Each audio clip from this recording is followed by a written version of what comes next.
Charity. Okay. Good evening, everyone, and welcome to the Clarkdale Town Council meeting on Tuesday, September 10th at 6 p.m. in the Clark Memorial Clubhouse. Vice Mayor Hunsetter. Here. Councilmember Babbitt Pierce. Present. Councilmember O'Neill. Here. Councilmember Jones. Present. And please note that Mayor Prudhomme Bauer is here. We have a quorum.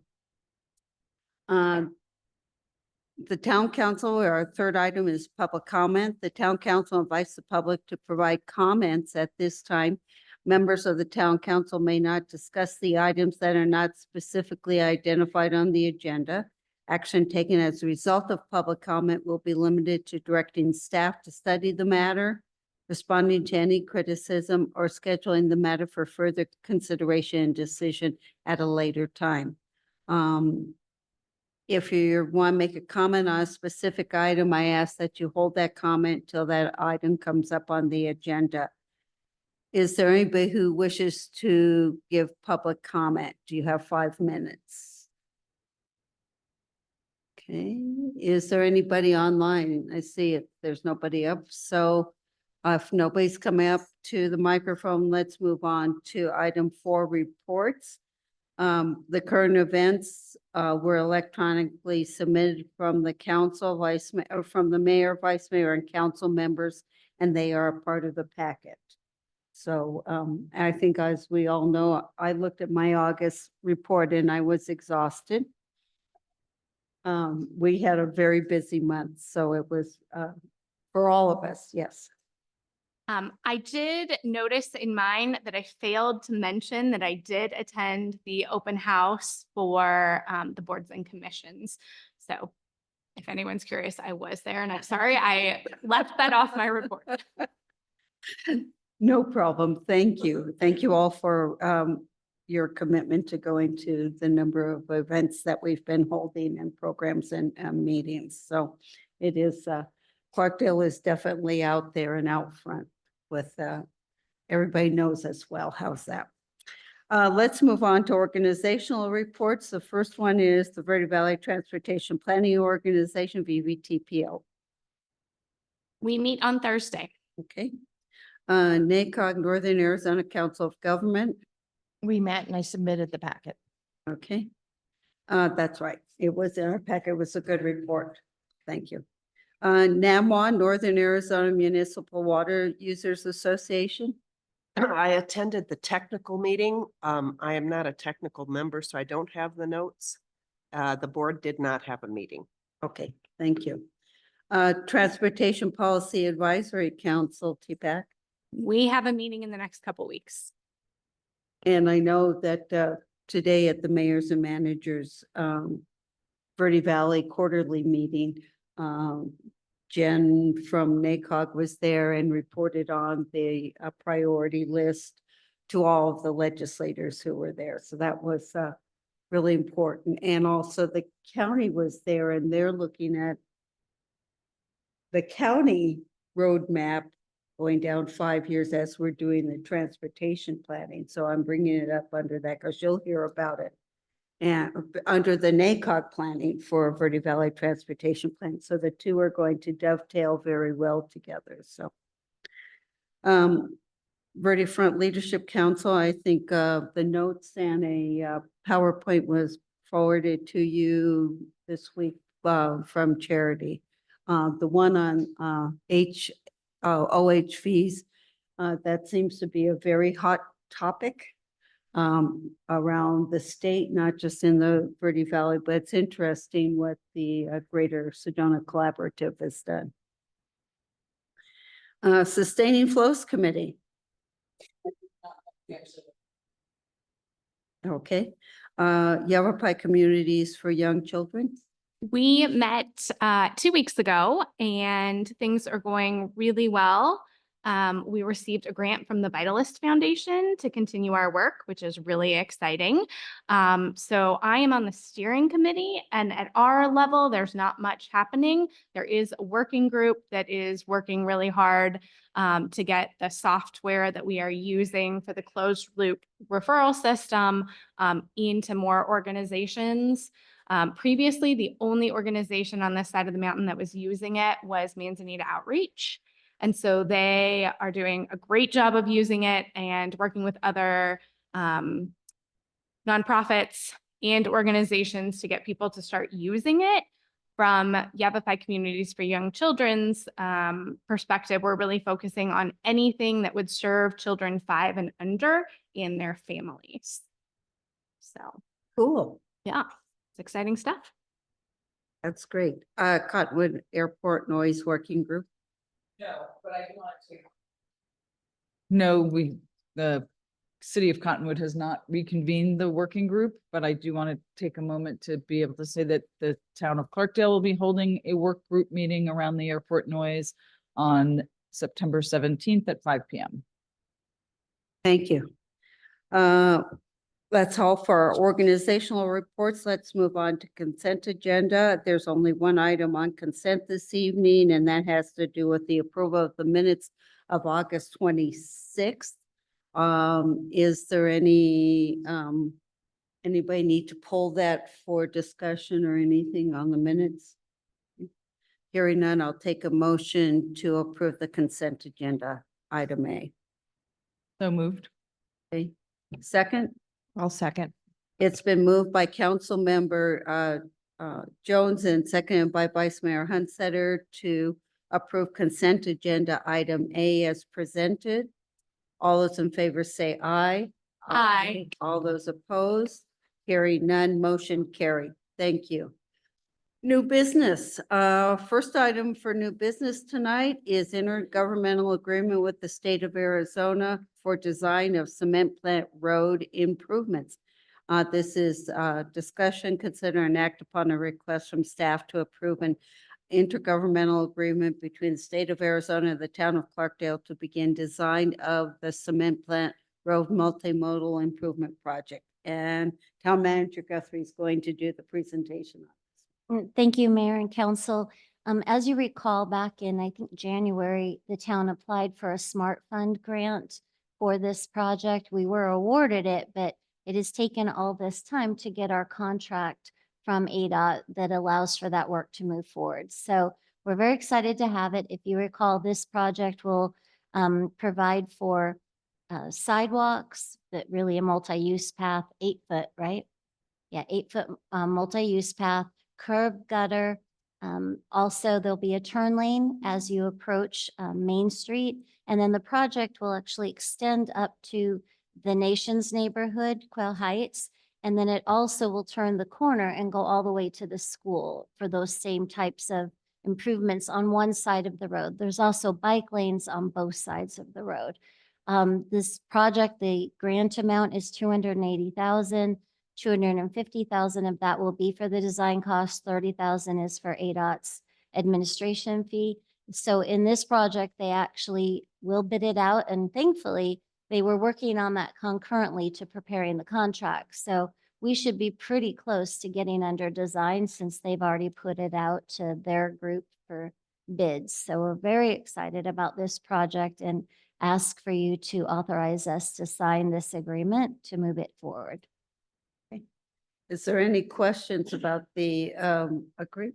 Yeah. ADOT takes lead on this, so they determine who gets the award, who's awarded the contract. Yes, it was the same thing with our Clarkdale Parkway project. The only difference there was we were already at 30% design when we applied for that TAP grant. So we were pretty confident that our contractor would get the contract since they already had done that work. And that is what happened with that one. But on this project, we actually, the town met with at least 6 engineering firms who were interested in this project and wanted more information before the bid was due. So I will not be surprised if it's some other company that ends up with that project. Thank you. Any other questions? Yes. More of a comment, just thank you for making this happen. Transportation in our community is so, so important. Taking advantage of all of this money that the legislature has set aside is really exciting. Thank you. And you know that with this project, by taking the Smart Fund money, we are committed to applying for a federal grant, and most likely that will be a RAISE grant. And typically those NOFOs come out in around December. So by December, we'll probably be in full-fledged work on getting that RAISE grant application for this project. We did apply for a congressionally directed spending for this project construction, but we haven't had no indication that that's moved forward. So we will be applying for the RAISE grant. Anything else on this? I love the fact that we're doing all these road projects, and today just it was nice to report that to the group in terms of transportation, how we're trying to connect our community and put in safe roads with curb gutter and sidewalks and stuff. And that was really nice to talk about how we're taking care of our road system and trying to expand it. Is Yeah. is the Yavapai Apache Nation involved in this process at all? Yeah, they did provide us with a letter of support for this, and we're very excited about it. And one of the things that will happen is at the Quail Heights neighborhood, in the design, we've asked for some kind of crosswalk on steroids. So whether that's a push button with flashing lights or something more than just a crosswalk, but something with some really good warning to vehicles for those kids that are walking from Quail Heights over to the other side of the road to get, to the school. So yes, they definitely written us a letter of support and seem very excited about the project. Thank you. You're welcome. Anything, other questions for Susan on this? If not, I'll take a motion. Madam Mayor, I move that we approve the intergovernmental agreement, IGA, between the state of Arizona and the town of Clarkdale to begin design of the Cement Plant Road Multimodal Improvement Project and authorize the town manager to execute all documents related to this project. Hey, is there a second? I'll second. Okay, it's been moved by Councilmember Babbitt Pearson, seconded by Councilmember O'Neill to approve the intergovernmental agreement between the state of Arizona and the town of Clarkdale to begin design of the Cement Plant Road Multimodal Improvement Project and authorize the town manager to execute all documents related to this project. All those in favor say aye. Aye. All those opposed? Hearing none, motion carried. Yay. Another project moving forward. Well, let's go on to item 6B, a new business is community development boards and commissions. This is a discussion item only regarding improving efficiency on community development boards and commissions. We have Assistant Town Manager Ruth Mayday to speak on this topic, and then we'll open up for discussion. Thank you. Welcome, Ruth. Thank Good you. to see you. It's good to be seen. So before you, you have an analysis of the boards and commissions that are overseen by the Community Development Department. So essentially, we manage Planning Commission, Design Review, the Historic Preservation Commission, and the Board of Adjustment.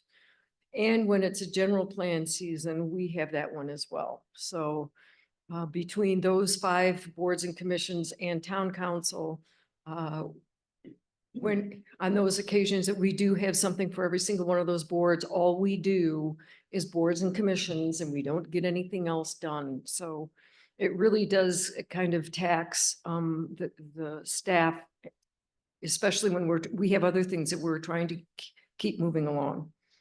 So of the 4 boards, only the design, or not design review board, I'm sorry, only Board of Adjustment is mandated by law. So that's one that we'd have to keep. You all know about Board of Adjustment because you all sit as the Board of Adjustment. Correct. So that one we would have to keep. The only other statutory requirement is for Planning Commission, and if the legislative body decides to institute a planning commission, it has to have a minimum of 5 members. After that, it's up to the legislative body, which is all of you, to decide what the parameters are for the planning commission in terms of meetings and what they're supposed to be reviewing and those sorts of things. So a planning commission really plays an important role in managing the growth in the community. They also review and recommend approval of the general plan. So it's an important board to keep. Historic Preservation Commission is one that was recently established within the last 5 years. The HPC really kind of monitors and assesses historic preservation projects throughout Clarkdale. Right now, we are very, very close to getting a historic preservation ordinance. We have one more roundtable. We'll get it out of there, have them recommend approval at their next meeting, take it back to town or planning commission for their review and approval and recommendation, and then bring it to town council for final approval.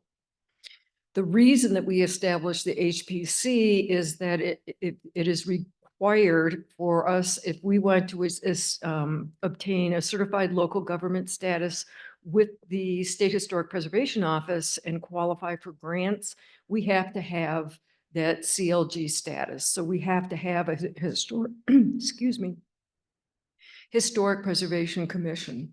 It also makes sense in Clarkdale, given its unique history, to have some sort of public participation in historic preservation. So again, Board of Adjustments, you guys all know what's involved in that. So those are the 4 boards and commissions that we really oversee on a regular basis. There's also a Building Board of Appeals. I don't think in the town has ever had to call one together. That's a board that builders can appeal decisions of the CBO, the certified building official, just like mine get appealed to Board of Adjustments, his decisions get appealed to Building Board of Appeals. That has to be staffed by people from the trade. So you have to have a plumber, a carpenter, architect, something, engineer, those sorts of things. And that's also a 5-member board. But like I said, we've never had to convene one. So knock on wood, we don't. And so we don't have that as a standing board or commission. So the 2 that are of most interest in combining would probably be the Planning Commission and the Design Review Board. So part of the ordinance for the Historic Preservation Commission would bifurcate the design review responsibilities so that the historic preservation would oversee design review for historic properties in the historic district, and then have the Planning Commission review the design review for the rest of town. So anything along 89A, Broadway, all of that would go to Planning Commission / DRB. This is a common practice because most communities this size don't really have boards that meet that often. So we would have those 2 converge, and then they would be able to meet and consider projects in totality. So they would have the public hearing on the planning issues and then consider the design issues separately. This is the way that Cottonwood does it. This is the way that Sedona does it. Camp Verde stopped their DRB some time ago. They were talking about reviving it, and they just haven't done it. So their planning commission now does all of their reviews for design. So it's a common practice to do that, and I think it really improves efficiency because we're not managing another board. We've got one board that has 2 tasks. Also, as many of you know, in the last legislative session, there were a number of bills, a big number of bills that were related to housing and streamlining housing approval of housing and residential uses. And there was at least 1, if not 2 bills that went through and all of the design elements that we usually consider for like a planned area development with a residential component were the ones that they said, okay, no longer can you consider what kind of brick is used, what kind of siding is used, what the front elevation looks like, so on and so on and so on. So I think that the, over the long run, those kinds of considerations will go away. We currently don't regulate single-family housing outside of a subdivision, but when we approve something like a mountain gate, that's when we would look at those things. So it really doesn't, the handwriting is pretty much on the wall that those changes are likely to be reintroduced this next legislative session. And they're just going to keep coming back and coming back and coming back until they can get things changed that they want changed. So to have the design of the Planning Commission pick up those responsibilities really makes sense. It helps us streamline the process. That's another big thing that the legislature has this. How do we reduce the number of meetings that applicants have to go through to get approval? And so combining Planning Commission and Design Review Board saves us probably at least 45 days for notification and postings and mailings and so forth. So it really does speed up that process significantly. So that's all I have. I'd be happy to listen to any comments you have, any discussion.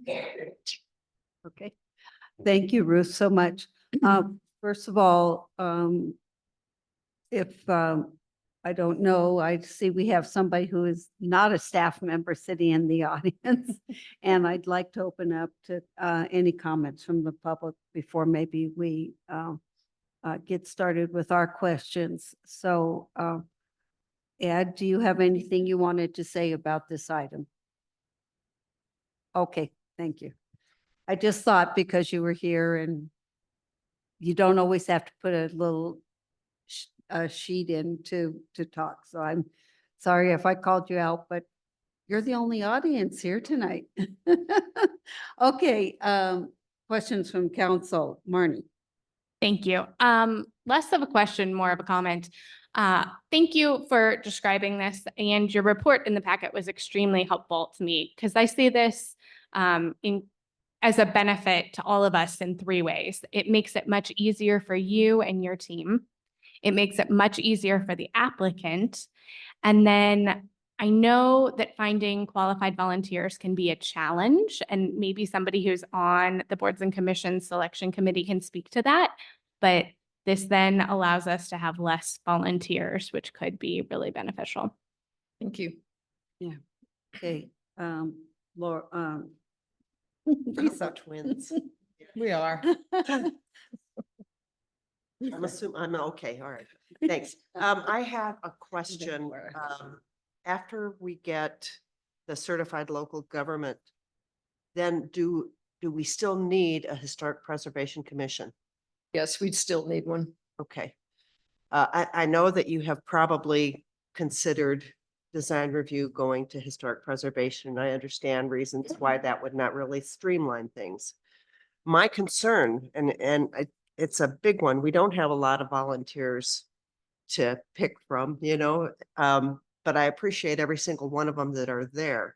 And I would not want to devalue the work that has been done and continues to be done by specifically design review.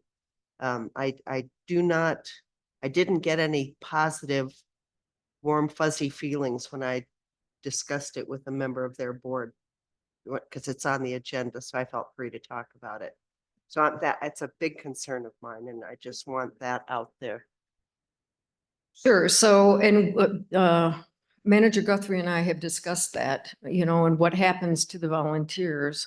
So when we have boards and commission appointments, the members that are on design review board, several of them have great qualifications that would be very helpful on the planning commission or on the historic preservation commission. The qualifications for historic preservation are pretty broad, and having somebody on there with some design sense would not necessarily be a bad thing. So we can absorb those board and commission members into other positions as much as possible.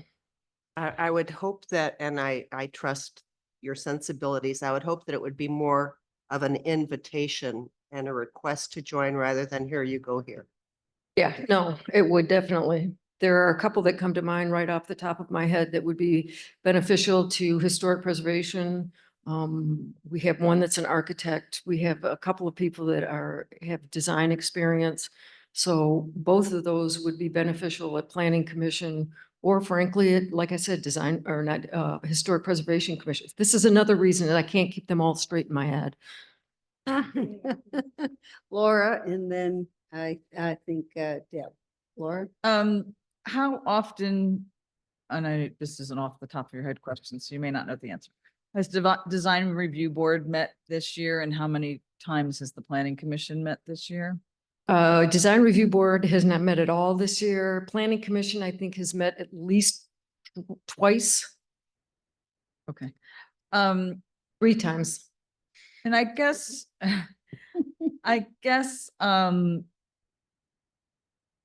I'm concerned about what's happening on the state level, but I'm also not overly concerned, and I don't think that should necessarily be a driving force for what may come down on the state level. It may not come down, so I'm not sure that that's a motivating factor for me. I guess what I'm concerned about, and when I read through this, I think we have seen an incredible amount of engagement from our community when it comes particularly to development, whether that be commercial development or residential development. And I am hesitant to take a piece out of that process. And I know that it makes it longer, Mhm. potentially, like if you have to do Design Review Board separately. But I do think our community has expressed that it's incredibly engaged and concerned about these things. And so to me, even if we combined Planning Commission and Design Review Board, I'd still almost like to see those for a project process separately, because I think they bring up different concerns for people. Like if you're doing a PAD, what is the access? What is the road access? What do the roads look like? What does the plat look like? What is, that kind of stuff. And then it feels almost separate than to say, what's the aesthetic of this project?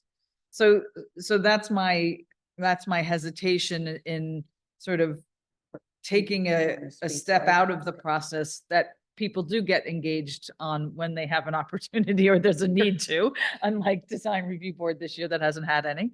And so I'm concerned about the residents that are invested in these processes as they go.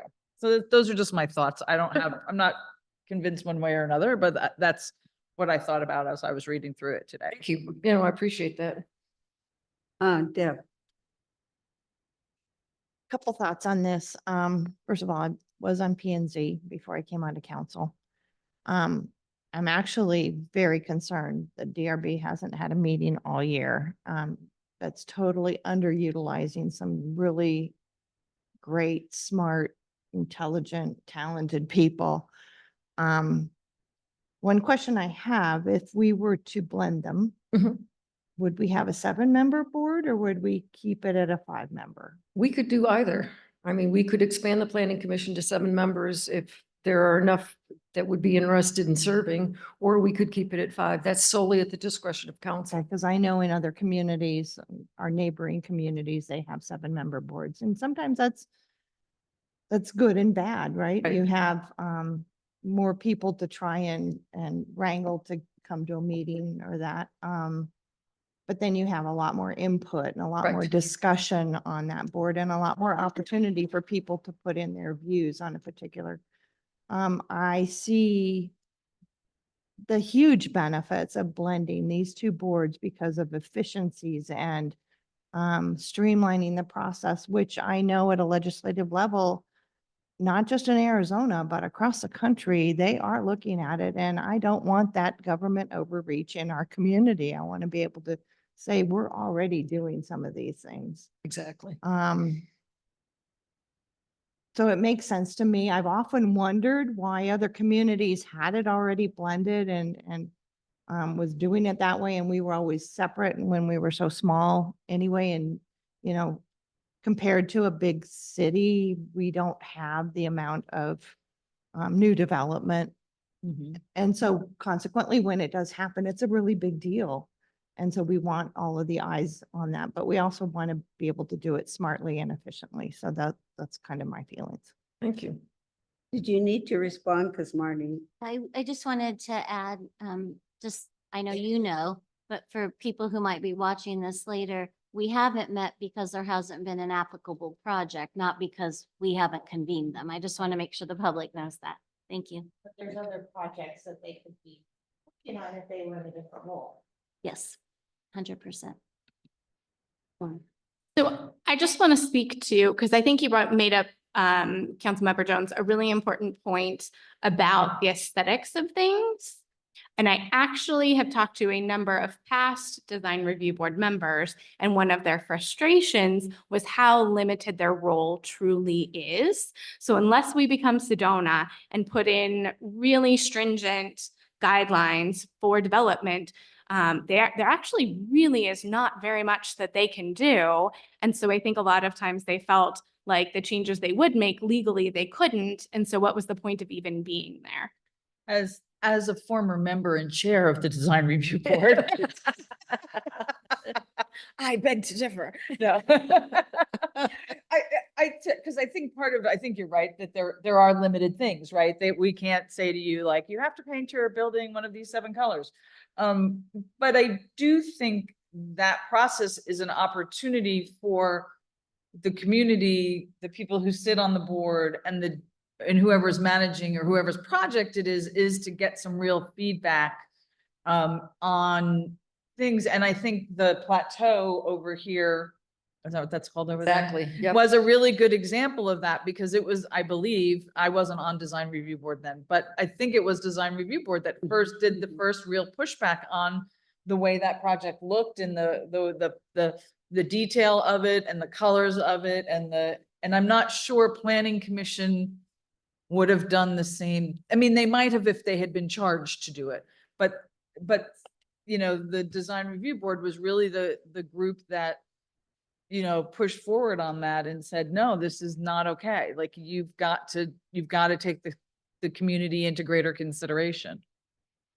And if I may, just to continue on that point, they did bring back what I thought was a better project. Yeah, no, and I think it moved the project forward in a really good way. Yeah. And if we do combine the two, that can still happen with, the planning commission can, okay, the planning part of this is Right. fine. The design leaves a lot to be desired, come back with something better. Right, so. And that would be the direction to them, is that just because you approve the planning portion of this does not mean you have to approve the design.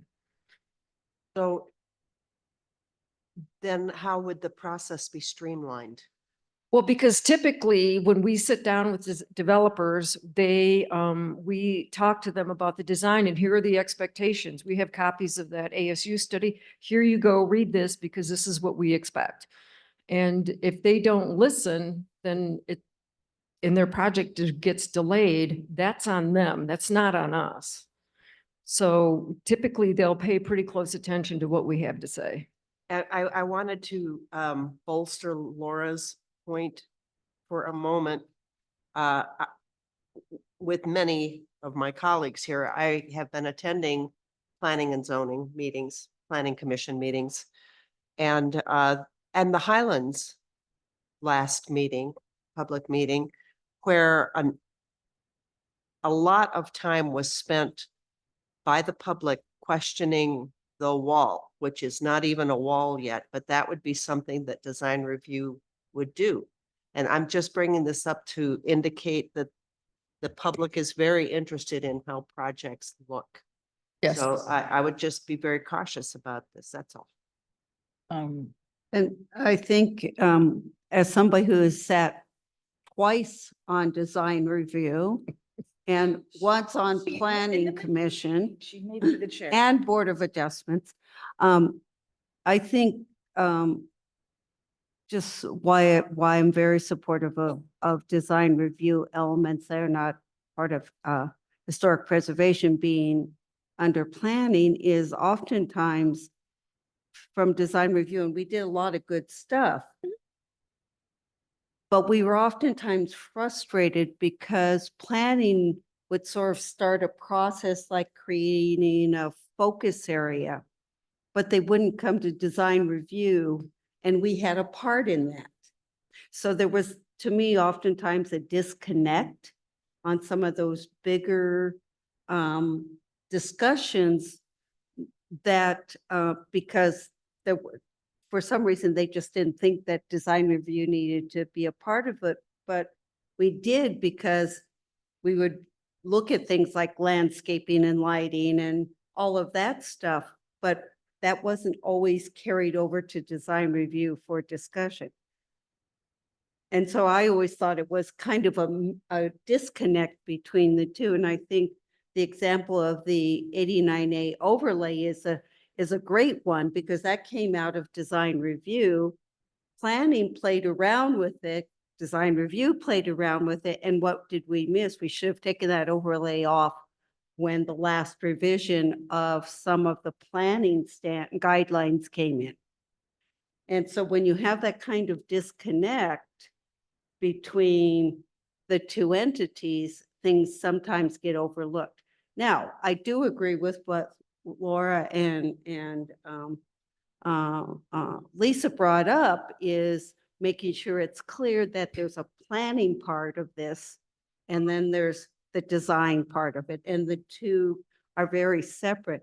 The efficiency, I think, in time, Lisa, probably comes from notification for another meeting. That's where the efficiency of time, the timeline, because if you can hold them at the same time, but make sure it's a very separate discussion, then you don't have that 45 days or 15 days, whatever our time frame for convening another meeting comes in. But I think the clarity of the two are very important. I agree with both of them. I think most of us are saying that is the technical process of the layout of the plat and all of that is good, but where people really get involved and want to be involved is in the aesthetic part of it, making sure that there's how it looks, how it feels, the architecture, looking at your landscaping guidelines, what kind of pavements are we going to use, lighting and all of that, especially in the commercial stuff. And that helps, I think, a planning side also, because then they are tasked to doing pretty much all of it. Correct.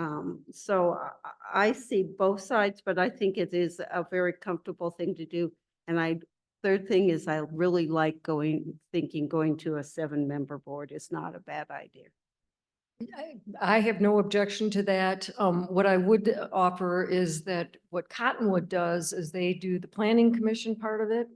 They adjourn as planning commission, convene as design review board, Okay. have the whole design review board conversation, make a decision, adjourn as design review board, and go back to planning commission. I think that's a really good process. I think that handles most of our concerns if they run it like that, sort of like we do with Board of Appeal Adjustment, yes. or board, yeah. whatever Adjustment this appeal, thing's yeah. called, Board of Adjustments. It happens to you too. Yeah, no kidding. But I think that's a real good process, is so you actually stop one meeting and convene the other, and so they have to act in a different way. Yeah. I completely agree with really what everyone has said, but I've always kind of felt that there is a little bit of overlap between the two boards. And that's where I see some of the efficiency and real synergy coming Yeah, to sure. it, because you're going to be able to now have those discussions all in a group and be able to provide those inputs. And I'm excited to see what's going to happen with it. Other comments from people on this? I mean, even over HPC, we define as 5. I wouldn't mind seeing that even have expanded to include design people on that too. But let's think about that. I'm not wedded to it. But also we can also push to make sure we have the alternates in Exactly. place too. So yes. Just a quick clarification. Generally, we have commissions of 5 because we are a council of 5. Other communities are larger. They have councils of 7, thus they have commissions of 7. Mhm. Thank you. Yeah. Any other comments? Does that give you some direction? I think we look like we're very interested in combining the non-8 historic preservation parts of design review with into the planning. I don't think that's a universal. Hmm? I don't think that's a universal. statement. I think we want to see what that I would think look like. Mayor should speak for herself. Okay. I think you've got some thoughts for all of us for you to take forward from here and come back with something. So just to make sure that I understand correctly, so we should look at a 5-member planning in DRB and a 7-member. And then talk about how the process would work with the separate I think. planning that's it. commission function, then a separate design review Yes. board function, and then bring back some draft language for adoption. Okay, yes. I would really hope that prior to any decision-making that the boards be brought together for a meeting to ask them how they could see it working or not working, because those are the people that have been doing the work, and I would like to hear from each one of them. Okay. I think so. Ruth, you're much better at synthesizing things than I am tonight. Not always. Appreciate it. Is that good? I like the idea, Lisa, of making sure we've talked to them, those boards. I agree.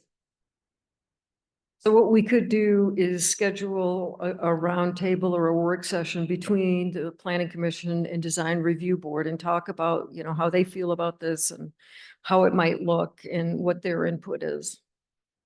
I think so. I think that sounds like a great next step. I think so. Alrighty, great. Thank you very much. Okay, thank you so much, Ruth. Okay, let's move on to item 7, future agenda items. Is there anything you would like to place on the agenda? Okay. We have as you know, the next meeting, it looks like everybody agreed for us to meet on the 23rd because some of us are at the State of the Verde Watershed Conference on the 24th. So I appreciate that very much. And we have several items that we need to discuss, it looks like. So if there's not anything else that we need to add, I'll take a motion to adjourn. So moved? Is there a second? Second. It's been moved by Councilmember O'Neill and seconded by Councilmember Jones to adjourn the meeting. All those in favor say aye. Aye. All those opposed? Hearing none, motion carried. We are adjourned at 6:43 PM. Thank you all very much for this meeting.